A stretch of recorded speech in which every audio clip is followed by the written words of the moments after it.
Assalamualaikum warahmatullahi wabarakatuh. Apa kabar sahabat ruang baca? Jumpa lagi dengan saya Agnes. Masih tetap semangat kan?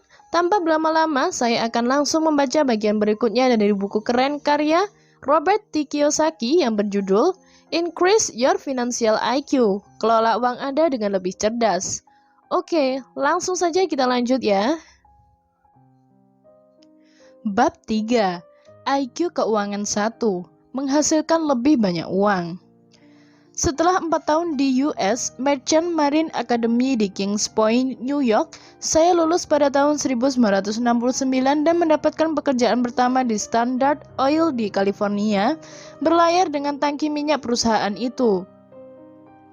Saya menjadi mu'alim ketika yang berlayar antara California, Hawaii, Alaska, dan Tahiti.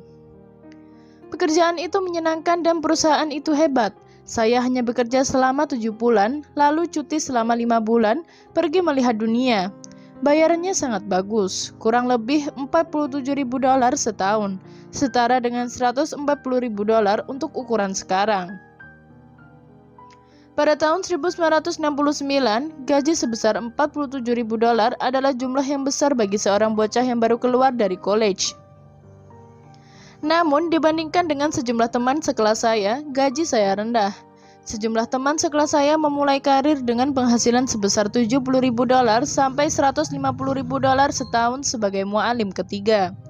Saat ini, jumlah itu setara dengan $250.000 sampai $500.000 setahun sebagai gaji awal. Tidak buruk untuk pemuda usia 22 tahun yang baru lulus sekolah. Penyebab gaji saya lebih rendah adalah Standard Oil merupakan perusahaan pelayaran non-serikat pekerja. Teman sekelas saya mendapat gaji lebih tinggi karena bekerja dengan upah serikat pekerja. Hanya 4 bulan menjadi mu'alim ketiga, saya mengundurkan diri dari pekerjaan bergaji rendah saya di Standard Oil dan bergabung dengan Korps Marinir untuk bertempur dalam Perang Vietnam. Saya merasa punya kewajiban berbakti pada negara. Waktu itu, banyak teman saya melakukan apapun yang mereka bisa untuk menghindari wajib militer. Banyak yang melanjutkan pendidikan pasca sarjana, seseorang lari dan bersembunyi di Kanada. Yang lain muncul dengan berbagai penyakit aneh dan berharap diklasifikasikan sebagai 4F, secara medis tidak mampu mengikuti wajib militer. Saya bebas dari keharusan wajib militer karena berada dalam klasifikasi industri penting non-pertahanan. Karena minyak penting bagi perang dan saya bekerja di perusahaan minyak, Dewan Wajib Militer tidak bisa menjangkau saya. Saya tidak harus menghindari perang seperti teman-teman saya. Banyak teman saya terkejut ketika saya secara sukarela pergi berperang. Saya tidak harus pergi, saya ingin pergi. Bagi saya, pergi berperang bukan bagian terberat dari keputusan saya. Saya pernah berada di Vietnam pada tahun 1966 sebagai murid yang belajar operasional kargo di Cam Ranh Bay. Dari sudut pandang saya yang naif, perang terlihat cukup menarik. Saya tidak berpikir tentang bertempur, membunuh, dan kemungkinan terbunuh. Bagian tersulit dari keputusan saya adalah pemotongan bayaran yang harus saya terima. Letnan 2 Korps Marinir dibayar $2.400 setahun. Di Standard Oil itu penghasilan saya seminggu. Selain itu, kalau Anda mempertimbangkan bahwa di sana saya hanya bekerja 7 bulan dalam setahun dan 5 bulan berikutnya berlibur, jumlah yang saya lepaskan itu banyak. Saya menghasilkan hampir $7.000 selama 7 bulan itu dan mengambil liburan selama 5 bulan tanpa mengeluarkan uang serta tanpa takut dipecat karena tidak bekerja. Tidak buruk, ada banyak orang yang mau menerima hal itu sekarang. Standard Oil yang merupakan perusahaan yang sangat patriotik, sangat maklum ketika saya memberitahukan akan meninggalkan perusahaan untuk ikut membela negara. Mereka berkata saya bisa mendapat pekerjaan saya lagi kalau saya kembali dalam keadaan hidup. Masa-masa pengabdian saya di medan perang juga akan dihitung untuk menentukan tingkat senioritas saya di kantor. Sampai hari ini, saya masih ingat ketika berjalan keluar dari kantor di Market Street, San Francisco dengan perut mulas. Saya terus bertanya pada diri sendiri, apa yang kau lakukan? Apa kau gila? Kau tidak harus pergi, kau tidak harus berperang, kau bebas dari wajib militer. Setelah 4 tahun bersekolah, akhirnya kau menghasilkan banyak uang. Dengan pikiran penurunan penghasilan sebesar $4.000 menjadi $200 sebulan berkecamuk di benak saya nyaris memutar badan dan meminta lagi pekerjaan saya. Setelah memberikan tatapan terakhir pada bangunan Standard Oil, saya berkendara ke Girardelli Square untuk menghabiskan uang seperti orang kaya di bar favorit saya, Buena Vista. Karena sadar bahwa sebagai marinir saya sekarang berpenghasilan $200 sebulan, saya tahu mungkin itu adalah kesempatan terakhir saya untuk merasa kaya dan menghabiskan uang seperti orang kaya. Saya punya banyak uang tunai dalam kantong dan saya ingin menikmatinya. Hal pertama yang saya lakukan adalah mentraktir minum pengunjung bar. Pesta pun dimulai. Saya segera bertemu dengan seorang gadis muda cantik yang tertarik dengan uang yang mengalir dari dompet saya.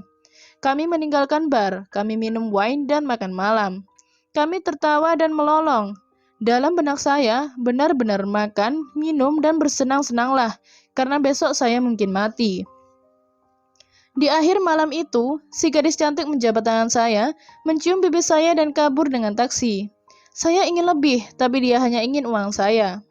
Keesokan paginya, saya memulai perjalanan dari San Francisco ke Pensacola, tempat pelatihan penerbangan saya dimulai, dan pada Oktober 1969, saya melapor ke sekolah penerbang. 2 minggu kemudian, saya hampir mati ketika melihat seperti apa gaji sebesar $200 itu setelah dipotong pajak. 5 tahun kemudian, dengan 1 tahun dihabiskan di Vietnam, saya dipersilahkan meninggalkan Korps Marinir dengan hormat. Tantangan pertama saya yang segera muncul adalah IQ keuangan 1, menghasilkan lebih banyak uang. Waktu itu saya berusia 27 tahun dan punya 2 profesi bagus untuk menopang kehidupan. Satu sebagai pegawai kapal, yang kedua sebagai pilot. Sejenak, saya mempertimbangkan untuk kembali ke Standard Oil dan meminta kembali pekerjaan saya. Saya suka Standard Oil dan saya suka San Francisco. Saya juga suka bayarannya. Saya akan mendapatkan penghasilan sekitar $60.000 setahun karena Standard Oil memperhitungkan waktu yang saya habiskan di Korps Marinir sebagai masa senioritas. Pilihan kedua saya adalah mencari pekerjaan sebagai pilot di maskapai penerbangan. Sebagian besar rekan saya sesama pilot marinir ditawari pekerjaan hebat dengan gaji awal yang bagus, sekitar $32.000 setahun. Walaupun gaji itu tidak sebagus di Standard Oil, menjadi pilot maskapai penerbangan menarik bagi saya. Di atas segalanya, maskapai apapun yang memperkerjakan saya pasti lebih baik daripada gaji sebesar $985 sebulan yang dibayarkan oleh Korps Marinir setelah saya mengabdi sebagai pilot selama 5 tahun. Namun alih-alih kembali ke Standard Oil atau terbang dengan maskapai penerbangan, saya menerima pekerjaan di Xerox Corporation di pusat kota Honolulu. Gaji awal saya sebesar $720 sebulan.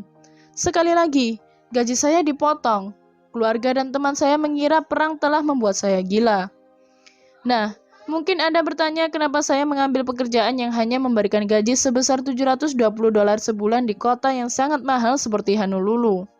Jawabannya ada dalam tema buku ini, meningkatkan IQ keuangan. Saya menerima pekerjaan di Xerox bukan untuk bayarannya, tetapi untuk meningkatkan kecerdasan keuangan saya, terutama kecerdasan keuangan 1, menghasilkan lebih banyak uang. Saya memutuskan bahwa cara terbaik untuk menghasilkan uang adalah dengan menjadi wirausaha, bukan pilot maskapai penerbangan atau pegawai kapal. Saya tahu kalau ingin menjadi wirausaha, saya perlu keterampilan menjual. Masalahnya hanya satu, saya sangat pemalu dan takut ditolak. Masalah saya adalah rasa malu dan kurangnya keterampilan menjual. Xerox menawarkan pelatihan penjualan profesional. Masalah mereka adalah mereka membutuhkan tenaga penjualan. Saya ingin menjadi tenaga penjualan. Jadi, itu kesepakatan yang bagus. Kami memecahkan masalah satu sama lain. Tak lama setelah saya mulai bekerja, perusahaan menerbangkan saya ke markas besar pelatihan perusahaan di Leesburg, Virginia. Pelatihan penjualan saya secara resmi dimulai. 4 tahun yang saya habiskan dengan bekerja di Xerox dari tahun 1974 sampai 1978 sangatlah berat. Selama 2 tahun pertama, beberapa kali saya hampir dipecat karena tidak menghasilkan penjualan. Saya bukan hanya tidak menjual dan terancam bahaya kehilangan pekerjaan, tetapi juga tidak menghasilkan uang sama sekali. Namun, saya punya tujuan menjadi tenaga penjualan top di cabang Honolulu, dan saya menghadapi tantangan itu dengan niat teguh. Setelah 2 tahun pertama, pelatihan penjualan serta pengalaman di jalanan mulai memberikan hasil dan saya akhirnya mencapai tujuan menjadi nomor 1 dalam penjualan di cabang Honolulu. Saya memecahkan masalah rasa malu dan takut ditolak serta belajar menjual. Yang lebih baik lagi, saya menghasilkan jauh lebih banyak uang daripada yang saya hasilkan sebagai karyawan kapal atau pilot maskapai penerbangan.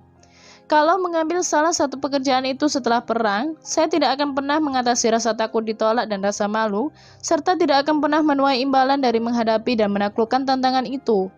Saya mendapat pelajaran berharga dari pengalaman saya di Xerox, memecahkan masalah adalah jalan menuju kemakmuran.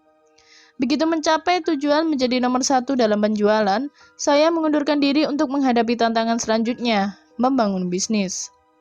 Siapapun yang pernah membangun bisnis pasti tahu masalah pertamanya adalah sekali lagi, IQ keuangan 1, menghasilkan lebih banyak uang.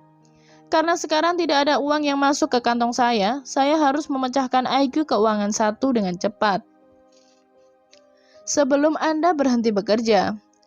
Di buku saya sebelumnya, Before You Quit Your Job, saya menulis tentang proses membangun bisnis besar pertama saya. Bisnis yang melemparkan dompet peselancar nilon dan velcro pertama ke pasar. Di buku itu, saya menulis tentang 8 komponen yang membangun bisnis, serta bahwa tidak memiliki ke-8 komponen bisnis itu adalah penyebab ada begitu banyak bisnis yang gagal dan tetap tidak menghasilkan keuntungan. Saya yakin buku itu sangat penting bagi siapapun yang ingin menjadi wirausaha dan memulai bisnis sendiri. Penting bagi Anda untuk membaca buku itu sebelum berhenti bekerja. Di buku itu, saya menulis tentang bisnis saya yang mencapai kesuksesan luar biasa dalam waktu setahun, menjadikan saya jutawan, kemudian tiba-tiba hancur. Saya menjelaskan rasa depresi dan kehilangan, serta hasrat kuat untuk kabur dan bersembunyi setelah bisnis saya ambruk. Saya terjerat utang besar dan menghadapi masalah keuangan terbesar dalam kehidupan saya sampai saat itu. Namun, ayah kaya memberanikan saya untuk menghadapi masalah dan membangun kembali bisnis saya alih-alih kabur dan menyatakan bangkrut. Dia mengingatkan saya bahwa memecahkan masalah rumit itu akan meningkatkan kecerdasan keuangan saya. Itu adalah salah satu nasihat terbaik yang pernah saya terima. Walaupun menakutkan, proses menghadapi masalah dan membangun kembali bisnis saya adalah pendidikan terbaik yang bisa saya minta.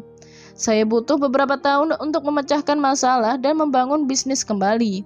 Tetapi proses itu meningkatkan IQ keuangan 1-5 serta menjadikan saya seorang wirausaha yang lebih cerdas secara keuangan. Membangun kembali reruntuhan bisnis saya adalah sekolah bisnis saya. Hal pertama yang harus saya lakukan waktu itu adalah menyatukan ke-8 komponen bisnis saya, segitiga BI. Hal kedua adalah mendefinisikan ulang bisnis saya dengan cara menemukan ceruk pasar yang kompetitif. Pada tahun 1981, saat saya membangun bisnis kembali, pasar dibanjiri oleh produsen dompet lain. Dompet nilon dari negara-negara seperti Korea, Taiwan, dan Indonesia membanjiri pasar dunia. Harga dompet jatuh dari $10 pada retail, harga yang saya terapkan, ke $1 di jalanan. Waikiki dan dunia. Dompet nilon telah menjadi komoditas dan seperti yang Anda ketahui, pasar untuk komoditas adalah produsen dengan harga termurah. Untuk bisa bersaing sebagai komoditas, saya perlu ceruk pasar. Saya perlu menjadi merek, peluang itu datang dari dunia rock and roll. Seperti dijelaskan di Before You Quit Your Job, saya terjerembab masuk ke dunia rock and roll dan menyelamatkan bisnis saya dengan mematenkan hak menggunakan nama band rock pada dompet saya. Segera saja saya memproduksi dompet untuk Van Halen, Judas Priest, Duran Duran, Iron Maiden, Boy George, dan lainnya.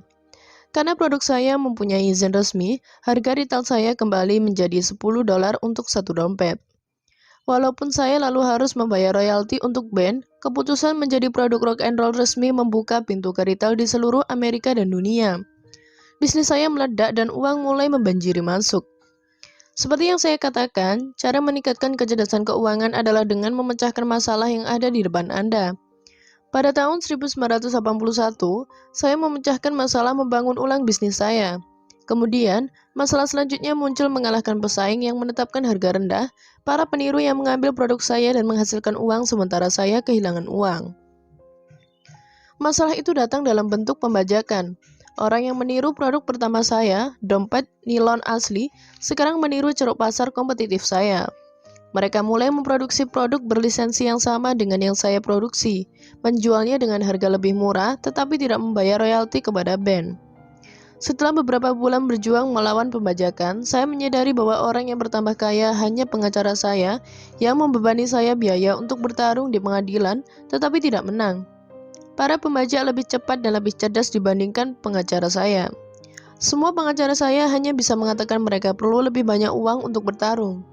Saya tidak butuh waktu lama untuk menyadari bahwa saya sebenarnya hanya membayar kelompok pembajak lain, walaupun para pembajak ini pengacara saya seharusnya berdiri di sisi saya.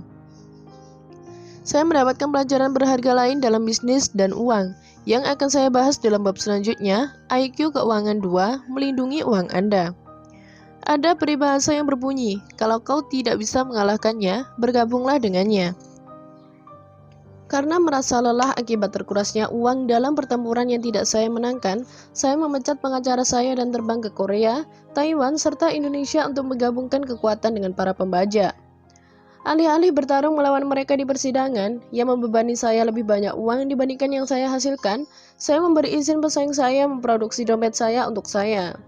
Biaya produksi saya turun, biaya hukum saya berkurang, dan saya punya banyak pabrik yang lebih baik. Saya pun bisa melakukan hal terbaik yang dapat saya lakukan, menjual. Bisnis meledak lagi. Segera saja produk kami ada di berbagai departemen store dan konser rock. Pada tahun 1982, sebuah jaringan televisi baru menghantam dunia penyiaran, MTV. Bisnis kami melambung dan sekali lagi, uang membanjiri masuk. Pada bulan Januari 1984, saya menjual saham saya dalam bisnis dompet nilon rock and roll kedua partner saya. Saya dan Kim meninggalkan Hawaii serta pindah ke California untuk memulai perusahaan bisnis pendidikan kami. Saya tidak punya bayangan bahwa ada perbedaan besar antara menjual produk dan menjual pendidikan. Tahun 1985 adalah tahun terburuk dalam kehidupan kami. Tabungan kami terkuras habis dan segera saja masalah keuangan menjadi masalah besar. Saya pernah bangkrut, tetapi Kim belum pernah. Kenyataan bahwa dia tetap bersama saya merupakan kesaksian atas karakternya. Bukan tampang ganteng saya yang membuatnya tidak meninggalkan saya. Namun, kami bekerja bersama dan membangun bisnis perusahaan pengajar kewirausahaan internasional serta berinvestasi dengan kantor-kantor di Amerika, Australia, New Zealand, Singapura, serta Kanada. Pada tahun 1994, saya dan Kim menjual bisnis serta pensiun dengan penghasilan pasif dari investasi properti yang cukup untuk memenuhi kebutuhan hidup kami selanjutnya. Namun, kami merasa bosan. Setelah pensiun singkat kami, saya dan Kim memproduksi papan permainan cash flow pada tahun 1996 dan Rich Dad Poor Dad diluncurkan sebagai buku yang kami terbitkan sendiri pada tahun 1997. Pada pertengahan tahun 2000, Oprah Winfrey mengundang saya tampil di program acaranya selama sejam dan sisanya adalah sejarah. Sekarang The Rich Dad Company merupakan bisnis internasional. Banyak kesuksesan kami berasal dari pelajaran yang kami dapatkan dari kegagalan dan kesuksesan bisnis saya yang terdahulu. Kalau tidak belajar memecahkan masalah, saya tidak akan berhasil seperti sekarang ini. Kalau saja saya menyerah dan membiarkan keadaan menenggelamkan saya, Anda tidak akan membaca buku ini sekarang. Tiap tujuan punya proses. Seperti yang kita semua ketahui, tiap tujuan berharga punya proses dan membutuhkan usaha. Misalnya, untuk menjadi dokter ada proses pendidikan dan pelatihan yang melelahkan. Banyak orang bermimpi menjadi dokter, tetapi proses menuju ke sana menghalangi langkah mereka. Pada beberapa halaman sebelum ini, Anda membaca prosesnya, dan izinkan saya mengatakan kepada Anda hal itu berhasil. Salah satu alasan orang kekurangan IQ Keuangan 1 menghasilkan lebih banyak uang adalah mereka ingin uang, tetapi tidak ingin melakukan prosesnya. Yang tidak disadari oleh banyak orang adalah prosesnya lah yang membuat mereka kaya, bukan uang. Salah satu alasan banyak pemenang lotre atau anak yang mewarisi kekayaan keluarga bangkrut dalam waktu singkat adalah mereka menerima uang tetapi tidak menjalani prosesnya. Banyak orang gagal meraih kekayaan karena mereka lebih menghargai gaji rutin dibandingkan proses pembelajaran untuk menjadi lebih cerdas secara keuangan dan lebih kaya. Mereka tertahan karena takut miskin. Rasa takut inilah yang menghalangi mereka merebut peluang dan memecahkan masalah yang diperlukan untuk menjadi kaya. Kita semua berbeda. Kita semua berbeda dan memiliki kekuatan serta kelemahan berbeda. Kita semua punya proses berbeda, tantangan berbeda, dan masalah berbeda. Sejumlah orang adalah tenaga penjualan alami. Saya tidak begitu. Masalah pertama saya adalah ketidakmampuan mengatasi rasa takut menjual dan teror akan ditolak. Sejumlah orang terlahir sebagai wirausaha. Saya tidak begitu. Saya harus belajar untuk bisa menjadi wirausaha. Saya menegaskan hal ini karena saya tidak mengatakan bahwa Anda perlu belajar menjual atau bahwa Anda perlu belajar menjadi wirausaha. Itu adalah proses saya. Mungkin itu bukan proses Anda. Langkah pertama untuk meningkatkan IQ keuangan 1, menghasilkan lebih banyak uang adalah menentukan apa langkah terbaik bagi Anda untuk menghasilkan lebih banyak uang. Kalau hal itu adalah menjadi dokter, bersiaplah memasuki sekolah kedokteran. Kalau hal itu adalah menjadi pegolf profesional, mulailah berlatih. Dengan kata lain, pilih tujuan Anda, kemudian pilih proses Anda. Ingat selalu bahwa proses lebih penting daripada tujuan. Kecerdasan keuangan. Pada titik ini, penting untuk menunjukkan kepada Anda bahwa kecerdasan keuangan juga merupakan kecerdasan emosional. Warren Buffett, investor terkaya di dunia, berkata, "Kalau Anda tidak bisa mengendalikan emosi, Anda tidak bisa mengendalikan uang." Hal sama berlaku pada proses Anda. Salah satu bagian tersulit dari proses saya adalah tidak berhenti saat mereka tertekan, tidak terbawa emosi ketika merasa frustasi, dan terus belajar saat saya ingin kabur. Alasan lain banyak orang gagal dalam proses mereka adalah mereka tidak bisa hidup tanpa kepuasan segera. Alasan utama saya menyebutkan bayaran rendah yang saya terima pada awal kehidupan adalah untuk menggambarkan pentingnya kepuasan yang tertunda. Banyak orang mengorbankan hari esok yang lebih kaya demi sejumlah uang hari ini. Saya tidak menghasilkan banyak uang saat berusia 20-an dan 30-an, tetapi saya menghasilkan jutaan dolar sekarang. Mengendalikan naik turunnya emosi saya dan menunda kepuasan jangka pendek adalah hal penting dalam mengembangkan kecerdasan keuangan saya. Dengan kata lain, kecerdasan emosional adalah hal penting bagi kecerdasan keuangan. Bahkan, saya bisa dibilang bahwa dalam hal uang, kecerdasan emosional adalah kecerdasan terpenting. Hal ini lebih penting dibandingkan kecerdasan profesional dan akademik. Misalnya, banyak orang gagal mengejar mimpi mereka karena merasa takut. Kalaupun memulainya, mereka berhenti ketika gagal, kemudian menyalahkan orang lain saat seharusnya mereka memikul tanggung jawab atas kegagalan mereka. Orang yang mudah menyerah jarang menang. Beberapa tahun lalu, ada seorang pemuda yang bekerja untuk saya. Dia sangat cemerlang, menawan, bergelar MBA, dan menghasilkan banyak uang. Di waktu luangnya, dia dan istrinya menjajal banyak bisnis. Mereka mencoba properti dan gagal.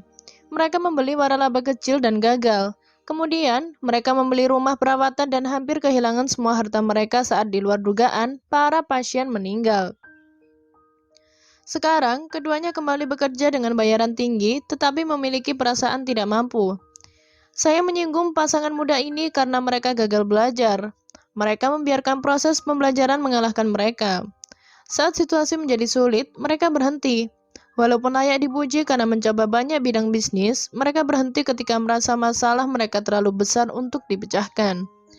Mereka gagal melewati kegagalan dan belajar dari kesalahan. Mereka gagal menyadari bahwa proseslah bukan uang yang membuat mereka kaya. Salah satu pelajaran tersulit yang harus saya pelajari dari ayah kaya adalah bertahan menjalani proses sampai menang. Ketika menemui masalah di Xerox karena tidak bisa menjual, saya ingin berhenti. Karena tidak bisa menjual, saya tidak menghasilkan uang.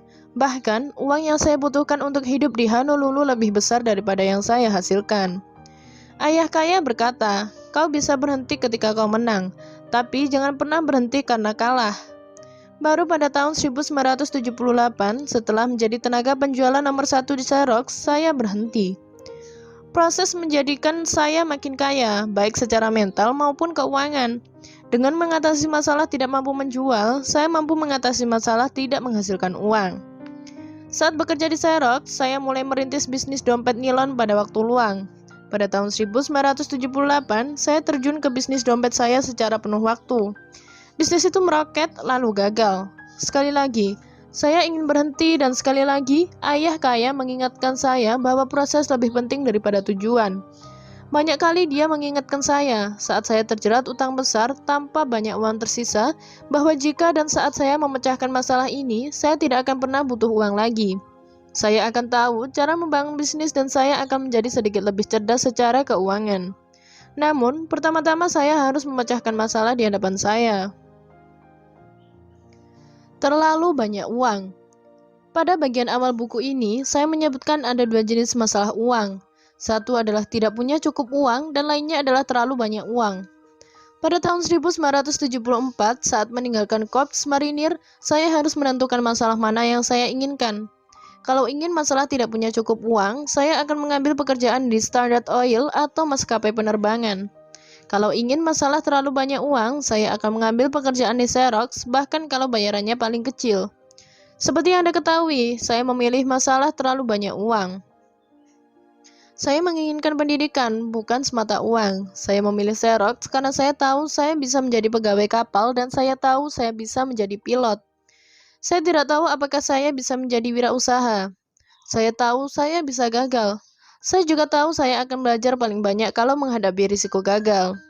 Kalau saya membiarkan rasa takut gagal atau miskin menang, saya tidak akan pernah mengambil tindakan. Salah satu alasan orang tidak meningkatkan IQ keuangan satu adalah mereka terpaku pada apa yang mereka ketahui. Alih-alih mengambil tantangan baru dan belajar, mereka bermain aman. Hal ini tidak berarti Anda harus melakukan hal bodoh dan beresiko. Ada banyak hal yang bisa kita lakukan, tetapi tidak kita pilih. Misalnya, saya bisa saja memilih mendaki Gunung Everest, atau saya bisa saja ikut program astronot NASA, atau saya bisa saja terjun ke kancah politik dan mencalonkan diri dalam pemilihan. Intinya, saya memilih tantangan saya selanjutnya dengan seksama, tidak sembarangan. Saya bertanya kepada diri sendiri, akan seperti apa hidupku kalau aku mengambil tantangan ini dan berhasil? Pertanyaan yang sama dengan yang saya minta Anda ajukan kepada diri Anda sendiri. Helen Keller yang diceritakan dalam film hebat The Miracle Worker pernah berkata, kehidupan adalah petualangan yang mendebarkan atau tidak sama sekali. Saya sependapat. Menurut saya, salah satu cara meningkatkan IQ kecerdasan tahap 1 adalah dengan memandang kehidupan sebagai petualangan belajar. Bagi terlalu banyak orang, kehidupan adalah tentang bermain aman, melakukan hal yang tepat, dan memilih pekerjaan yang aman seumur hidup. Kehidupan Anda tidak harus berisiko atau berbahaya. Kehidupan adalah tentang belajar, dan belajar adalah tentang petualangan. Itulah sebabnya saya tidak kembali ke kapal layar atau menerbangkan pesawat, walaupun saya mencintai kedua profesi itu. Sudah waktunya saya memulai petualangan baru. Kecerdasan bukanlah tentang mengingat jawaban lama dan menghindari kesalahan. Perilaku yang didefinisikan sebagai kecerdasan oleh sistem sekolah kita. Kecerdasan sejati adalah tentang belajar memecahkan masalah supaya mampu memecahkan masalah yang lebih besar. Kecerdasan sejati adalah tentang menikmati proses belajar alih-alih takut gagal. Menghasilkan lebih banyak uang. Saat melihat laporan keuangan dan diagram kuadran cash flow yang ditempatkan secara bersebelahan berikut, Anda mungkin mendapatkan gambaran lebih jelas tentang pilihan Anda atas IQ keuangan 1, menghasilkan lebih banyak uang. Diagram itu menjelaskan bahwa E dan S bekerja untuk uang. Mereka bekerja untuk gaji tetap, untuk komisi atau untuk jam kerja. B dan I bekerja untuk aset yang entah menghasilkan arus kas atau peningkatan modal. Salah satu penyebab saya menghasilkan lebih banyak uang dibandingkan teman sekelas saya yang bekerja di kapal atau menerbangkan pesawat adalah karena mereka bekerja untuk mendapatkan gaji. Saya, di lain pihak, ingin membangun aset sebagai seorang wirausaha dan mendapatkan aset sebagai seorang investor.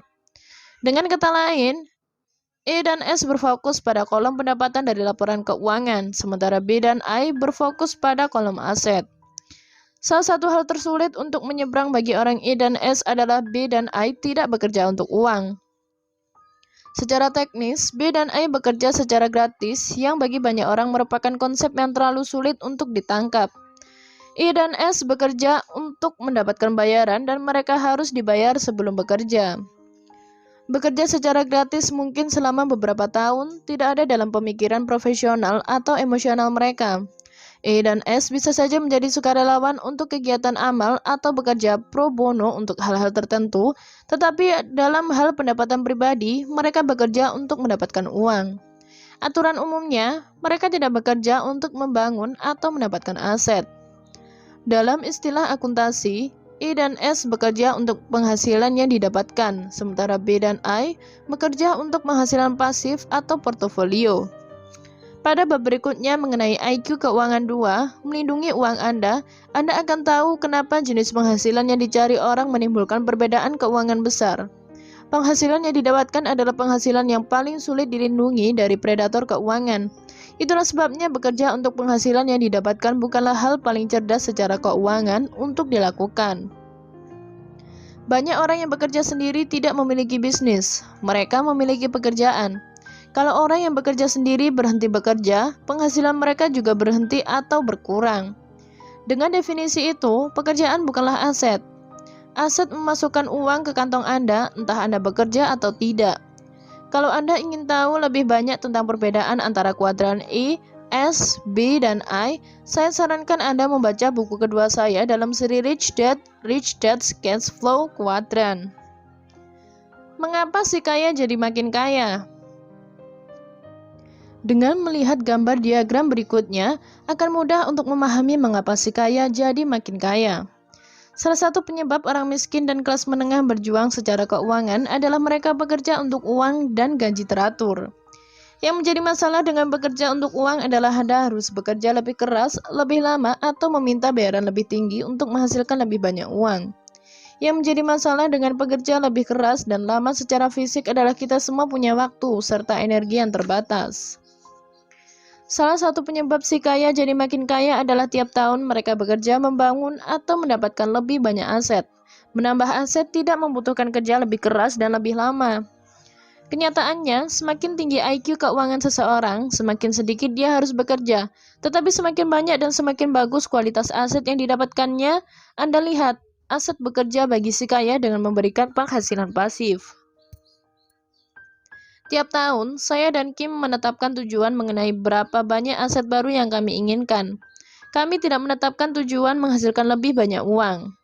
Waktu Kim mulai berinvestasi di properti pada tahun 1989, dia punya 20 properti hunian dalam 10 tahun. Waktu itu, hal tersebut terlihat seperti tugas besar. Dia mulai dengan rumah berkamar tidur 2 dan berkamar mandi 1 di Portland, Oregon. 18 bulan, bukan, 10 tahun kemudian, dia melampaui tujuan 20 propertinya. Setelah mencapai tujuannya, dia menjual properti itu, mendapatkan capital gain sebesar lebih dari $1.000.000 dan meningkatkan asetnya menjadi properti yang lebih besar dan lebih baik di Phoenix, Arizona bebas pajak. Pada tahun 2007, tujuan pribadinya adalah menambah 500 unit sewa pada portofolionya.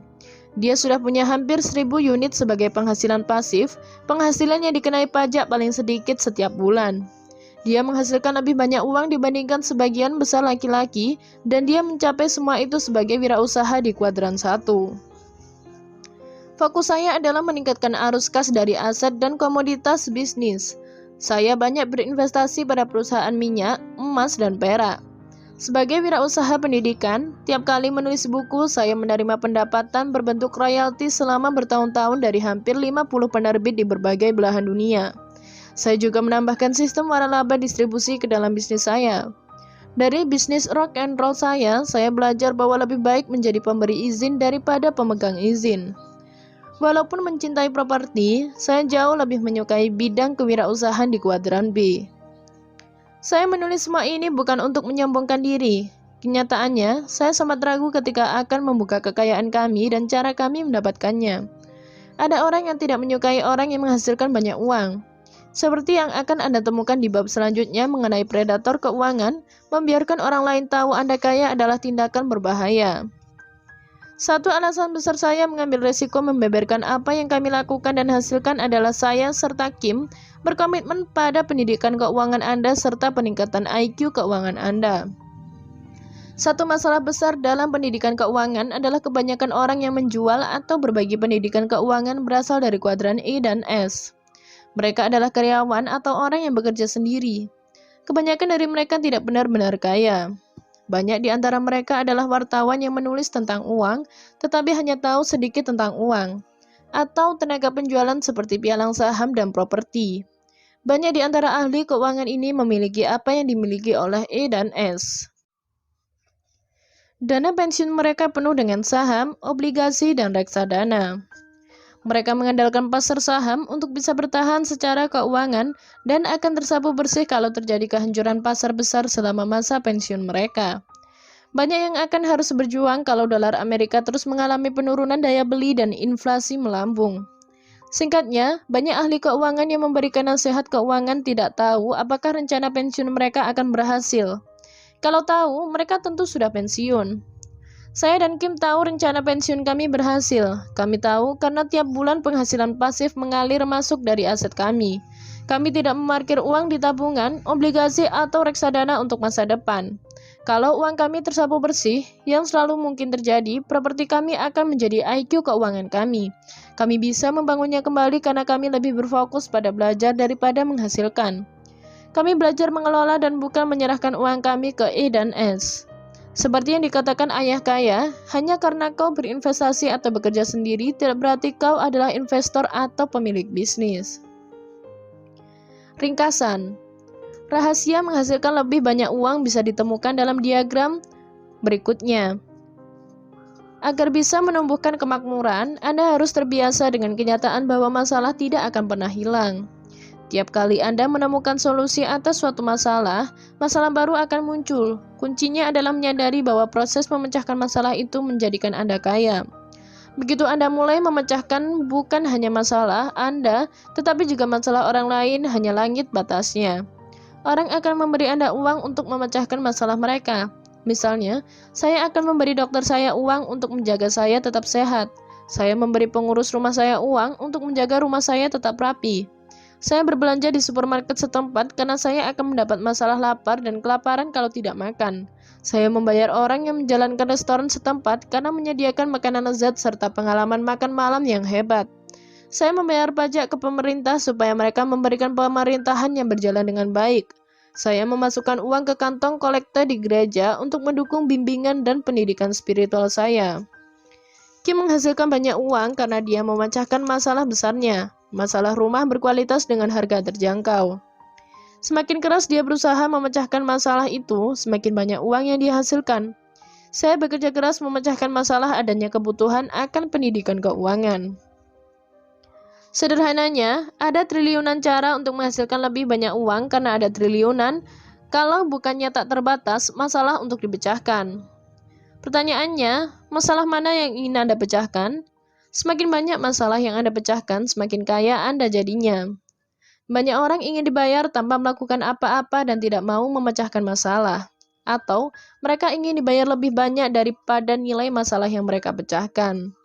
Salah satu alasan saya tidak bergabung dengan serikat perusahaan pelayaran adalah saya seorang kapitalis, bukan buruh. Kenyataannya, salah satu penyebab kini hanya ada sedikit kapal Amerika Serikat adalah karena biaya pengoperasian kapal dagang Amerika Serikat terlalu besar. Itu juga salah satu alasan sebagian besar kapal kargo dan penumpang di pelabuhan Amerika Serikat tidak diawaki oleh warga negara Amerika Serikat. Besarnya biaya pengoperasian kapal Amerika Serikat menjadi sebab banyak lulusan sekolah kaya, Kings Point, tidak bisa mendapat pekerjaan pada hari kelulusan. Mereka ingin dibayar lebih banyak untuk mengerjakan lebih sedikit hal. Ayah miskin saya adalah orang perserikatan, bahkan dia adalah kepala serikat guru di Hawaii. Saya memahami sudut pandangnya bahwa sebagai suatu kelompok kolektif, guru punya kekuatan lebih besar. Tanpa serikat, guru akan dibayar lebih rendah dan mendapat lebih sedikit tunjangan. Tanpa serikat guru, pendidikan akan lebih menderita dibandingkan sekarang. Ayah kaya saya adalah seorang kapitalis. Kapitalis yakin mereka bisa menghasilkan produk yang lebih baik untuk harga yang lebih baik. Kalau Anda tidak bisa memberikan produk yang lebih baik dengan harga yang lebih baik kepada konsumen, pasar akan menghukum Anda. Dengan kata lain, kapitalis mendapat bayaran karena memecahkan masalah, bukan menyebabkan masalah, kecuali Anda memproduksi puzzle. Banyak orang menganggap kapitalis adalah orang jahat, dan banyak kapitalis adalah orang jahat yang rakus. Namun, ada kapitalis yang melakukan banyak hal baik seperti menyediakan perawatan kesehatan, makanan, transportasi, energi, dan komunikasi bagi dunia. Sebagai seorang kapitalis yang melakukan hal terbaik untuk menjadikan dunia tempat tinggal yang lebih baik, saya tidak senang dengan orang yang ingin dibayar tanpa mengerjakan apa-apa atau dibayar lebih banyak karena melakukan lebih sedikit pekerjaan. Menurut saya, orang yang ingin dibayar lebih banyak tetapi melakukan lebih sedikit hal atau tidak melakukan apa-apa juga adalah orang jahat yang rakus. Mereka yang ingin dibayar lebih banyak tetapi mengerjakan lebih sedikit hal akan merasa kehidupan makin berat saat dunia berubah. Misalnya, serikat buruh yang menuntut upah dan tunjangan lebih tinggi untuk pekerjaan yang lebih sedikit adalah alasan utama pekerjaan beralih ke luar negeri. Saat ini di Amerika, pekerja pabrik yang tergabung dalam serikat dibayar sekitar $75 per jam termasuk tunjangan. Di Cina, pekerja yang sama dibayar kira-kira 75 sen per jam.